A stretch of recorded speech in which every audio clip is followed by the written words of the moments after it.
Bonjour à tous, c'est Moussix. Alors, dans un précédent épisode, on avait vu l'interface générale, une première prise en main de l'interface générale de Windows 10. Alors aujourd'hui, on va voir comment retrouver ces menus, ces paramètres, lancer des applications euh, très facilement. Quand on vient d'arriver sur Windows 10, on a l'impression d'avoir une nouvelle interface pour les options, les paramètres, comme on avait vu, hein. L'interface ici avec les paramètres qu'on ne connaît pas forcément. Alors, il faut savoir que avec l'introduction de Cortana et la barre de recherche ici, même depuis Windows 8, ça marche plutôt bien. Vous pouvez à peu près tout trouver ici, donc les paramètres, les logiciels, les fichiers. Vous pouvez tout trouver en les tapant ici, en les recherchant et les lancer directement avec la touche Entrée. Donc il n'y a pas besoin d'avoir toutes ces petites icônes partout sur le bureau ou d'en mettre sur la barre des tâches ici ou d'aller essayer de farfouiller un peu pour trouver quelque chose.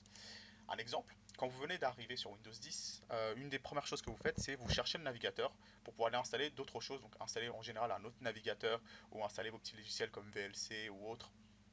Donc quand vous arrivez là, quand vous lancez le menu démarrer, vous avez Microsoft Edge qui remplace Internet Explorer. Mais ce qu'il faut savoir, c'est que Internet Explorer est toujours par défaut sur la machine. Alors vous le cherchez pour une raison quelconque, vous avez envie d'utiliser Internet Explorer au lieu de Edge, mais vous ne trouvez pas ici sur la menu, donc sur les menus, le menu qui est là, donc il faut scroller ou aller chercher un petit peu partout. Ce que vous pouvez faire, c'est que vous pouvez directement invoquer la recherche ici. Alors pour invoquer la recherche, vous pouvez directement cliquer dessus et commencer à taper. Ou sinon, vous pouvez faire la touche Windows et S qui vous amène directement sur la barre de recherche. Donc je cherche Internet Explorer, je commence à taper Internet. Donc avant même que j'ai fini, il y a des propositions. Et là, on voit qu'Internet Explorer, il apprend en proposition qu'il est déjà surligné en gris. Donc quand c'est comme ça, vous faites directement entrer et ça vous lance Internet Explorer. Pareil, je cherche le panneau de configuration. Vous vous rappelez le bon vieux panneau de configuration qui nous permettait de faire pas mal de choses.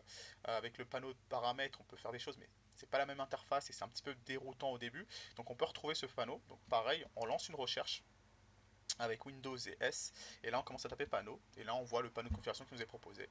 Et encore une fois, simple entrée, on relance le bon vieux panneau de configuration comme d'habitude. Alors, on retrouve les mêmes choses, hein. Donc, le centre de réseau partage, par exemple, qui peut servir, les options d'alimentation, de groupe, mail et autres. Le pare-feu Windows. Voilà. Alors, ça marche aussi quand on cherche, par exemple, je veux chercher le Bluetooth, je ne sais pas où ça se trouve, donc je tape Bluetooth et là, j'ai les paramètres Bluetooth. Je fais entrer, je me retrouve sur les paramètres Bluetooth. De la même façon, je veux retrouver la résolution pour changer la résolution de mon PC. Donc je commence à taper résolution par exemple, et là j'ai modifié la résolution de l'écran. Donc je fais entrer, hop, je me retrouve sur la résolution d'écran. Je veux lancer une application, disons Netflix par exemple. Hop, menu de recherche, Netflix. Entrée, et je me retrouve avec Netflix qui est lancé. Donc vous avez vu, hein, donc quand on arrive sur Windows 10, il ne faut pas se dire oh j'ai perdu tous mes repères, comment je vais trouver telle ou telle chose ou mes applications, où est-ce que je les retrouve. Un simple, une simple pression sur Windows et S, on ouvre le panneau de recherche ou on clique dessus directement pour l'ouvrir, comme ceci, hop, en cliquant ici, et on trouve à peu près tout. Donc on trouve les fichiers, audio, vidéo et autres, tous les fichiers, les applications et les paramètres. Donc on peut chercher une mise à jour quand on veut par exemple aller chercher Windows Update ou chercher tout simplement en tapant mise à jour. Donc on peut commencer en taper mise, on nous propose.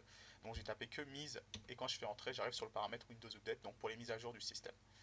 Voilà, donc on peut lancer toutes ces applications comme ça, aller dans les paramètres comme ça très facilement. Donc voilà, c'est la fin de ce deuxième épisode. Donc le prochain sera axé sur la recherche poussée à l'intérieur de dossiers. A très bientôt. Au revoir.